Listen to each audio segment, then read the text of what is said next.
요한복음 4장 31절에서 38절 말씀입니다. 그 사이에 제자들이 청하여 이르되 라비어 잡수소서. 이르시되 내게는 너희가 알지 못하는 먹을 양식이 있느니라. 제자들이 서로 말하되 누가 잡수실 것을 갖다 드렸는가 하니 예수께서 이르시되 나의 양식은 나를 보내신 이의 뜻을 행하며 그의 일을 온전히 이루는 이것입니다. 너희는 넉 달이 지나야 주수할 때가 이르겠다 하지 아니하느냐. 그러나 나는 너희에게 이르노니 너희의 눈을 들어 밭을 보라. 희어져 추수하게 되었도다. 거두는 자가 이미 삭도 받고 영생에 이르는 열매를 모으나니 이는 뿌리는 자와 거두는 자가 함께 즐거워하게 하려 함이라. 그런즉 한 사람이 심고 다른 사람이 거둔다 하는 말이 옳도다. 내가 너희로 노력하지 아니한 것을 거두러 보내었노니 다른 사람들은 노력하였고 너희는 그들이 노력한 것에 참여하였느니라. 때를 아는 지혜라는 제목으로 저희들이 이 특별한 공간에서 같이 가고자 합니다. 서두에 먼저 고백하자 하면은 정말 하나님의 은혜라는 것을 고백하고 싶습니다. 지금 이런 시대에 저희들이 빚이 없이 교회로 들어왔어요. 그리고 우리 성도님들에게 제가 이렇게 힘든 여러 가지 상황을 좀 연출하지 않고 싶다. 그랬죠? 마음은 부담이 됐겠지만 그래도 우리가 함께 아름다운 공동체를 다 같이 온라인상이고 오프라인상이고 함께 만들어냈습니다. 정말 감사를 드립니다. 하나님이 너무 만남의 축복도 하셨고 다 하셨고요. 토요일날 어제 제가 간단하게 썼습니다만 우리 리더들이 올 수 있는 분들 오지 못해도 그 마음 충분히 알고 있고요. 같이 우리가 함께하면서 이 마음을 모아서 닦고 손으로 물걸레질로 이렇게 쭉쭉 해가고 또 되지 않은 이 온라인상에 계속해서 소리 들리지 않는 것을 가지고 몇 시간씩 씨름하고 밖에 나가서 다시 한번 또 확인하고 이런 작업들을 계속 걸쳐 나가고 있습니다. 조금씩 더 좋아지는 여러 가지 상황이 있겠습니다만은 정말 고백합니다. 하나님이 하셨음을 고백합니다. 저는 진짜 아무것도 게 없고요. 우리가 함께 만들었고 함께 멋지게 저와 여러분들 온 오프라인은 여러분들이 하나님의 교회 하나를 세웠습니다. 정말 수고하셨습니다. 더 멋지게 이제는 이곳에서 이 공간이 넓어지다 보니까 찬양소리가 잘 안 들려요. 뼈중 속에 있는 찬양소리가. 몇 배로 더 크게 하셔야 돼요. 몇 배로 더 크게. 우리 좁았을 때는 이렇게 조금만 해도 서로가 들렸고 막 힘이 됐는데 너무 작으니까 우리 승원 리더님의 목소리가 안 들려요. 다음 주에는 마이크를 그쪽으로 하나 더 빼야 되겠다. 뭐 이런 생각이 들 정도로 우리 공간이 넓어져서 너무 행복한 고민을 합니다. 이 자리가 가득가득 영혼을 구원해서 채워질 수 있는 시간들을 가져봤습니다. 말씀으로 돌아가겠습니다. 요한복음 4장 31절에서 32절 때를 아는 지혜. 오늘 사마리아 지역에서 영원 추수의 때가 이미 이르렀다면 주님의 어떤 말씀 그리고 거두는 자가 이미 싹도 받았다. 돈도 받았다. 그리고 말씀은 민족과 혈통을 초월합니다. 지가 가기 싫고 그에게는 복음 전하는 게 불편할지 모르지만 그에게도 복음이 들어가야 한다는 거죠. 그래서 복음이 이제는 우리 뒤에는 이 세계 지도처럼 세계적으로 확산이 될 수밖에 없다. 그리고 이미 확산이 됐다라는 표현입니다. 아울러서 이제는 그거 하기 위해서 우리가 뭐 해야 되냐? 복음 전파의 사명에 대해서 강한 도전을 불러일으키고 있는 본문이기도 합니다. 오늘 본문의 31절에서 34절 보면 영혼 구원의 사역에서는 예수님의 어떤 기쁨과 만족 이걸 볼 수 있겠습니다. 그래서 주님의 마음을 헤아릴 줄 아는 진짜 제자가 되었으면 합니다. 오늘 이 제자들을 보면은 그 사이에라는 단어가 나오죠. 31절에 그 사이에라는 단어가 나오는데 그 사이라는 것은 공간적인 느낌으로 우리가 많이 받게 되는데 공간 사이를 나타내는 이 단어로 사용되지만 여기에서는 공간의 사이보다는 시간적인 사이를 이야기하고 있습니다. 그 사이에 시간의 사이에 벌어진 그 간격의 사이에 그러니까 여인이 동네 사람을 부르러 간 그 짧은 시간에 예수께서는 전도의 결실에 대한 그 비전을 제자들에게 보여주신 겁니다. 그 짧은 시간에 니네들이 잠깐 먹을 걸 사러 가는 그 사이에 복음을 전했고 그 복음을 전했던 뭐 특별한 것도 없었는데 받아들였던 그 여인이 가서 복음을 전하러 간 겁니다. 굉장히 짧은 시간이 이루어져요.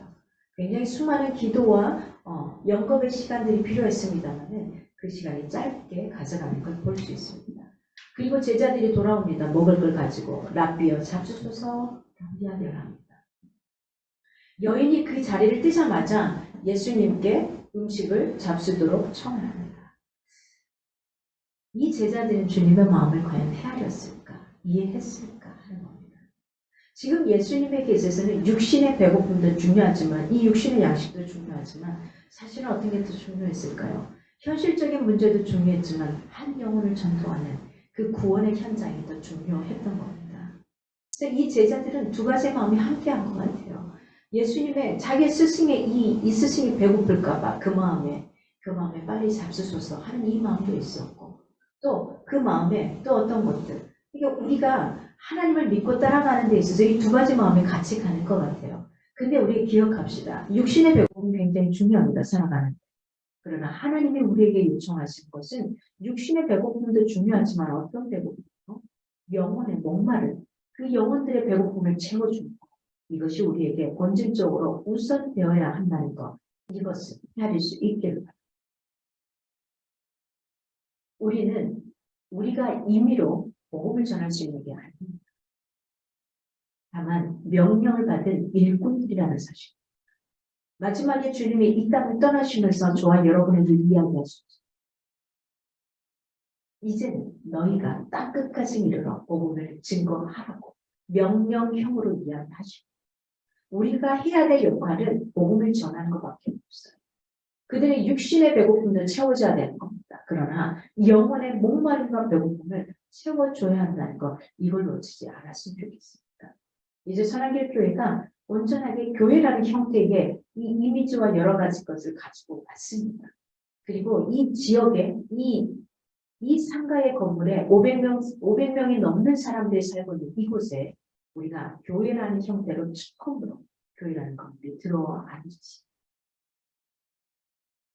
여러 가지 상황과 조건들, 이 속에서 저와 여러분이 해야 될 것, 이 사람들을 살려내야 되는 역할을 바로 하고 있습니다. 내가 직접 가서 메시지를 전하지 못해도 괜찮습니다. 기도하는 것. 누군가가 나가서 복음을 전할 때에 그 입술을 통해서 그 영혼들이 하나님 품으로 돌아올 수 있도록 하는 겁니다. 아무리 열심히 있다 해도 하나님의 마음을 읽지 못한다면 우리의 열심은 인정받지 못합니다. 저도 마찬가지였습니다. 저는 온몸을 다해서 하루에 1시간, 4시간을 쓰지 않고 일주일 내내 하나님을 위해 사역했던 시간이 있었습니다. 그때 하나님이 저에게 말씀하십니다. 나는 너 모른다 했어요. 억울했습니다. 내가 어떻게 일을 했는데, 내가 어떻게 사역했는데, 집에서 자식으로도 인정받지 못하면서 하나님 당신을 위해서 나의 모든 걸 다 바쳐. 어떻게 그러실 수 있어요? 돌아오는 이야기는 그거. 나를 향한 열심이 아니라 네가 네 자신을 위한 열심을 했다. 네가 네 자신의 편안함을 위해서 네가 하나님 앞에 무엇인가를 해야지만 될 것 같은 그 편안함을 위해서 한 거지 네가 나의 열심으로 나한테 준 것이 아니다. 여러분 육신적인 양식보다도 영적인 양식이 우리에게 더 귀하다는 걸 이걸 놓치지 않았으면 합니다. 32절에 내게는 먹을 양식이 있느니라. 이겁니다. 하나님은 예수님께서는 내적이고 영적인 것을 말씀하셨던 겁니다. 육신의 배고픔도 굉장히 중요합니다. 이걸 무시하라는 게 아닙니다. 이것도 중요하지만 영혼의 배고픔요. 요즘에 배고픈 사람이 얼마나 있겠습니까? 솔직히 별로 없습니다. 과거에는 육신의 배고픔 때문에 교회 오는 사람도 많았습니다. 그래서 그 육신의 배고픔을 채워주기 위해서 교회들이 역할을 하고 있습니다. 요즘에는요, 교회 와서 밥을 주면 따집니다. 그리고 이 반찬이 쉽고요, 저 반찬이 맛이 없고 따집니다. 그래서 교회마다 좀 골치를 아프기도 합니다. 육신의 배고픔이 아니에요, 지금. 영혼의 목마름과 배고픔을 제대로 채워줄 수 있어야지만 그 육신의 배고픔도 어떤 것을 주더라도 만족이 되더라는. 솔직히 여기 있는 저와 여러분들 육신이 배고파서 아니잖아요. 다른 걸로 얼마든지 채울 수 있잖아요. 지금 많이 채워져 있고요. 훨씬 더 값지고 좋은 것들이 많고 어떤 배고픔이요? 영혼의 배고픔을 이 시간 이 자리에서 충분히 취하고 일주일을 살아갈 수 있기를 바랍니다. 사람은 떡만 가지고 살 수 없습니다. 우리가 새끼밥을 채운다고 되지 않더라는 거 알잖아요. 그것만으로 살아갈 수 없어요. 그래서 매일 여러분이 불편할지 모르지만 매일 큐티를 보내고 있어요. 작년에 안 보냈던 것도 큐티를 보내고 있어요. 작년에 보내지 않았던 사람들도 이제는 새롭게 매일 한 장씩, 오늘은 진짜 간단해. 2절밖에 없어요. 시편 117편이. 근데 이거 아직 안 들으신 분들 빨리 읽으시기 바랍니다. 오늘 2절밖에 없어요. 근데 119편에 가면은 내가 지금 어떻게 자를까 고민이에요. 성경에서 제일 긴 구절입니다. 근데 그건 너무 길어서 좀 잘라서 안 봐요. 서너 개로 잘라서 제가 읽을 것 같습니다. 그렇습니다. 내가 완벽하게 하려고 하지 마세요. 큐티를 이거 갖고 어떻게 그냥 읽기만 하세요. 괜찮습니다. 읽다가 내가 써야 되겠으면 쓰는 거고 그 속에서 하나님 만나게 되면 만나게 되는 거예요. 일단은 읽기만 하라는 겁니다. 그냥 오면은 쭉 보기만 하라는 겁니다. 안 봐도 괜찮아요. 저는 어떻게 하면 바랄까요? 그냥 왔네? 오늘 메시지가 있으니 이 정도만 하죠. 그러면서 한 발짝 한 발짝까지 하면 너무 예민하게 힘들어서 가끔 그래요. 너무 내가 듣지도 못하는데 보지도 못하는데 왜 자꾸 보냈어? 그 사람을 가차없이 안 보내. 나 우리가 함께 가는 사람들이 계속 보내니까. 왜요? 간절함이 있어요. 하루에 그 한 구절이라도 잠깐이라도 타이틀이라도 보라는 거. 그러면 돼요. 부담 갖지 마세요. 편안하게요. 못 듣는 날 있어도 괜찮아요. 편안하게요. 지금 체크하고 계시죠? 체크박스 보냈는데 그것도 안 하고 계시면 하세요. 퐁당퐁당 괜찮아요. 괜찮아요. 그러면서도 올 1년을 내가 그래도 이렇게 노력했구나. 이거면 되는 겁니다. 육신적인 양식보다도 영적인 양식이 귀하다는 걸 놓지 마시기 바랍니다. 주님은 말씀하십니다. 내가 생명의 떡이다. 네가 새끼 원하는 거 이것저것 먹으면서 진짜 생명의 떡이신 그 주님의 말씀을 한번 좀 먹어보지 않으래. 2023년에 이렇게 말씀하십니다. 우리에게 참 만족과 평안, 기쁨을 주는 것은 내적이고 영적인 양식이라는 거 이걸 놓치지 않았으면 좋겠습니다. 육신적인 양식은 아무리 많이 먹어도요 다시 허기가 지더라고요. 어떠나 모르겠어요. 허기질 때가 참 많습니다. 여러 가지 상황에서. 예수를 믿는 사람은 가난하게 되고 공경에 처한 삶을 살지라도 세상에 빼앗아갈 수 없는 진짜 만족과 기쁨을 누리게 됩니다. 그 기쁨과 만족을 누릴 수 있기를 바랍니다. 어떻게 가능하냐고요? 하나님 말씀하시는 그 소리대로 한번 살아보는 겁니다. 여러분 세상 가운데서 성공하고 싶으면 자기계발서를 읽고 그들이 하는 대로 해보지 않습니까? 되는가요? 안 되는가요? 돼요. 왜 안 되나? 안 되는 사람들이 왜 안 돼요? 가다가 자기 마음대로 다시 돌아가고. 하나님 믿는 것 동일한. 하나님이 말씀하시는 그 소리대로 한번 따라보는 겁니다. 잘 못하지만 잘 하라는 게 아니에요. 하나님은. 잘 못하지만 그래도 하나님 사랑하는 마음으로 말씀 가운데 이렇게 저렇게 살아보도록 몸부림치고 노력하는 하나님의 뜻을 행하는 것이 우리에게 최선의 삶입니다. 그의 일을 온전히 이루라는 34절의 말씀이 있습니다. 그의 일을 온전히 이루고 예수에게 있어서 이것은 가장 기본적인 욕구 중에 하나님. 식욕을 충족시키는 것보다 더 시급하고 중요한 것. 그분은 언제나 어디에 초점을 둘까요? 사역에, 영혼 구원에. 그 불쌍한 영혼, 새끼 없어도 사실은 내 영혼이 편안하고 좋으면 어때요? 사랑하는 사람과 초가 상간에 살아도 새끼 못 먹고 살아도 행복했던 경험들이 있지 않습니까? 그것을 하나님은 누리기를 원하시는 겁니다. 일 자체를 성취하시는 것에 맞추셨던 겁니다. 예수께서는 이 일을 완전하게 성취하셨습니다. 우리는 철저하게 여기서 소명의식을 가져야만 하는 겁니다. 하나님의 뜻이 어디에 있는지 찾아서 그걸 발견하고 나아가야 하는 겁니다. 하나님의 뜻을 언제든지 제 우선순위에 두어야만 하나님의 뜻에 대해서 일체의 타협을 해서는 안 된다는 겁니다.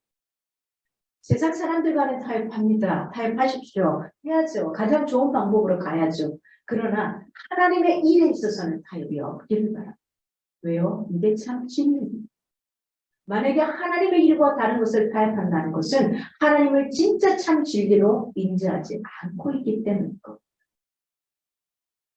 또한 진짜 중요한 것은 하나님을 내 인생의 주인으로 인정하지 않는 것이라는 걸 놓지 않기를 바랍니다.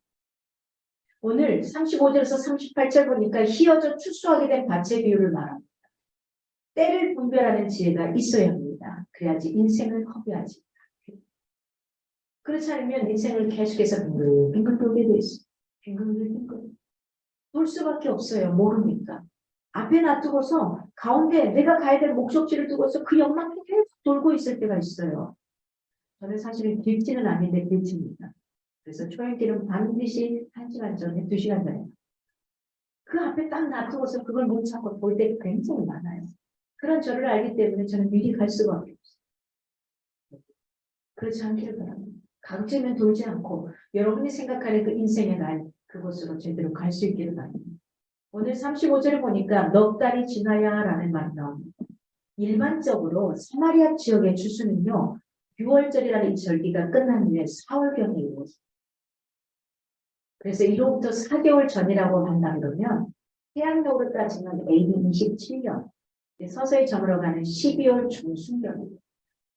12월 중순경 돼서 이때는 예수님께서 사역을 시작하는 이 사역의 시기를 우리가 공생이라는 표현을 하는데요. 이 공생의 사역을 시작한 지 채 1년이 안 되던 시기예요. 이 수각성 우물 주위의 들판에는 곡식들이 아직 푸른빛을 띠고 넘실대고 있었어요. 그래서 지금 막 수각성을 떠나서 예수께 나와오고 있는 사마리아 사람들을 바라보면서 이렇게 표현하는 거죠. 이미 휘어져서 추수할 때가 되었다. 근데 추수를 안 하고 있다. 이게 자연의 현상을 보시고 우리가 알아들을 수 있는 말로 해주죠. 야, 저렇게 쭉 노랗게 물들이고 고개를 다 숙여 있는데 가서 빨리 누군가가 배워와야 되지 않아? 이것처럼 이 수가성 여인, 이 사마리아 여인 그리고 그 수가성에 있는 그 사람들 향해 이야기하는 겁니다. 너희들이 다 이미 고개를 숙이고 가서 한마디만 던지면 하나님께로 올 영혼이 구원받을 저 영혼들인데 왜 너희들이 가지 않니? 이렇게 말하는 거예요. 때가 되면은 가서 빨리 추수를 해야 되는 거잖아요. 추수하기 전까지는 얼마나 농부가 노력하고 시간을 투자하고 잠도 못 자고 거기에 혹시 병충해가 있을까봐 약을 주고 거기에 또 그 뭐죠 비료들을 주고 이 시간들이 얼마나 많이 필요해요. 적정한 햇볕을 줘야 되고 적정한 물을 줘야 되고 아침에 알죠. 새벽부터 농사하는 분들이 새벽부터 나가서 그렇죠? 해가 떨어질 때까지는 얼마나 거기에 시간을 투자합니다. 그리고 난 다음에 그것들이 다 추수할 시기가 되면 가서 사람들을 사서라도 노를 얻어서라도 가서 추수하게 되는 거죠. 주님은 이 시간 말합니다. 수가성에 있는 이 사마리아인들을 향해서 우리에게 이야기합니다. 이제는 너희가 나가라. 저기 나가면 영혼들이 고개를 숙이고 나를 좀 거둬가 주세요. 나를 좀 영혼을 좀 주님께로 인도해 주세요. 하는 그 시기가 바로 지금이다라고 표현하고 있는 겁니다. 우리는 몰라요. 내가 수고하고 노력하잖아요. 그래서 우리는 가서 부지런히 그들을 찔러야 되는 거예요. 복음을 계속해서 전해야 되는 거예요. 계속해서 나가서 그들에게 이야기해야 되는 겁니다. 지금 그때라는 거예요. 휘어져 추수하게 되었다. 이 말을 직역하면 왜냐하면 추수를 시작할 수 있을 만큼 휘어져 있기 때문이다. 그러니까 이제 너희가 나가서 전도해야 된다. 이 표현을 하는 거예요. 전도해야 된다가 아니라 가서 그냥 걷어오기만 하면 돼. 잘라서 데려오기만 하면 돼. 이렇게 표현을 하는 겁니다. 일이라고 모두가 같은 것이 아닌 거죠. 열심히 한다고 누구나 칭찬을 듣게 되는 것은 아니라는 겁니다. 그 시기를 잘 분별하고 행하는 사람들에게 주님께서 칭찬하시고 성급을 주신 겁니다. 우리는 추수를 위한 삭스를 이미 받은 사람입니다. 보십시오. 우리가 나가서 전도해서 누군가를 이곳으로 딱 데리고 온다. 그리고 하나님께로 인도한다. 내가 한 게 아니야. 내가 물 뿌리고 뭐하고 하지 않았잖아요.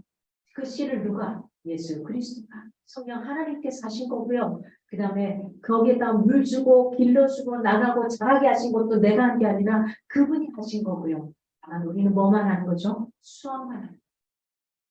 그 수확의 때를 알기 위해 기도하고 있고 계속해서 그들에게 가서 다가가는 겁니다.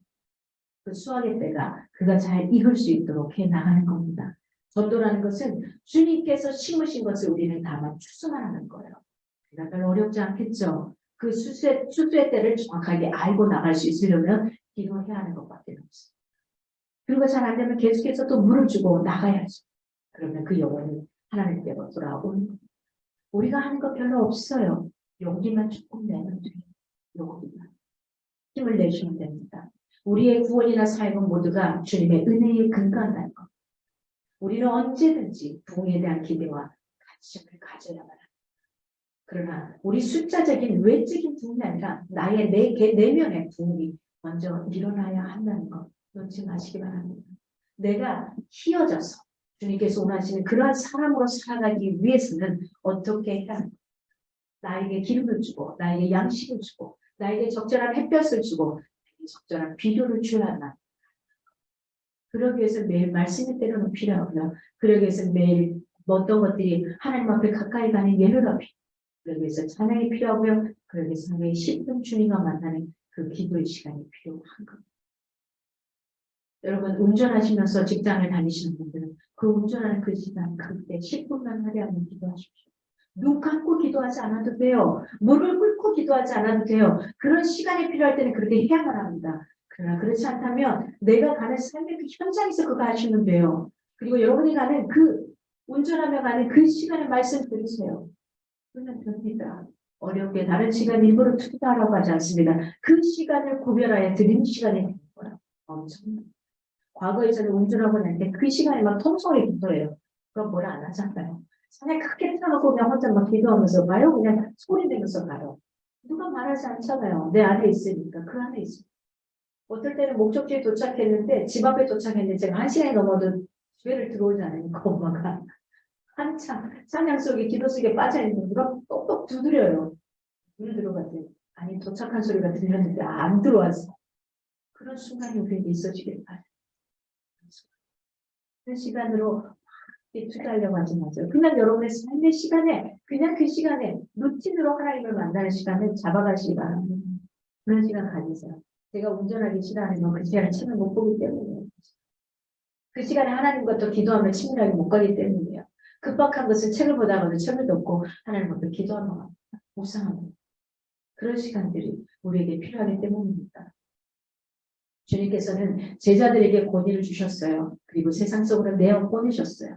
이제 저와 여러분에게는 좀 부족할 듯 할지라도 이미 권위를 주셨어요. 그리고 세상 가운데 내보내셨습니다. 유념합시다. 우리들은 거두는 자로서의 사명을 감당하게 됩니다. 가서 저 사람이 돌아온다? 그러면 휘어져서 출소할 때가 된 거예요. 아멘으로 받아들이면 돼요. 아직은 막 쌩싸. 아직 조금 더 무르익어야 되겠구나. 그리고 이제 갔다가 하나님 주시는 그곳에 우리가 기도의 물을, 그다음에 양식을, 햇볕을 그와 더 친밀해지고 가까이 가고 이렇게 해주는 겁니다. 그 역할만 하면 됩니다. 수많은 사람이 이제는 부흥이 중단됐다고 개탄하기도 합니다. 하나님께서 이 세상을 포기하지 않으셨는데 우리가 부흥을 이것들을 개탄할 이유는 없는 겁니다. 1대1로 계속 만나는 겁니다. 부흥은 언제든지 그리고 어디서나 일어날 수 있는 겁니다. 우리는 온 천하에 다니면서 만민에게 복음을 전파하라는 주님의 명령이 성경에서 삭제되지 않는 한 부흥을 추구하는 영혼들의 추구에 관심을 쏟아갈 수 있기를 바랍니다. 하나님의 시계는 멈추지 않았습니다. 다만 어쩌면 우리의 시계가 멈춰버린 겁니다. 지금은 교회가 불편할 때다. 이건 우리의 시계이지 하나님의 시계는 아니라는 사실입니다. 우리를 향한 부흥에 대한 기도와 희망을 가지고 오늘도 저와 여러분은 노력하고 나갈 수 있기를 합니다. 꿈을 꿉니다. 이 지역의 상권들을 교회를 통해 살려내고 이 지역에 있는 상권에 있는 사람들이 이 교회를 통해 다시 한번 일어나고 삶의 활력소도 없고 삶도 만나는 그 꿈을 기대하며 가져봅니다. 하나님의 역사가 계속되는 한 신앙의 부흥은 언제든지 일어날 수 있다는 사실을 놓지 않았으면 좋겠습니다. 여러분, 주님의 이름을 부르는 많은 이들이 왜 거두어들이는 자로서의 자기 직무를 충실하지 못할까요? 그 이유는 영적인 이해력의 부재에 있는 겁니다. 주님께서 우리를 거두는 자로 세우셨습니다. 그러므로 예수를 주라고 고백하는 모든 이들은 거두는 자로서의 책임과 의무에 충실하고 최선을 다하며 살아날 수 있기를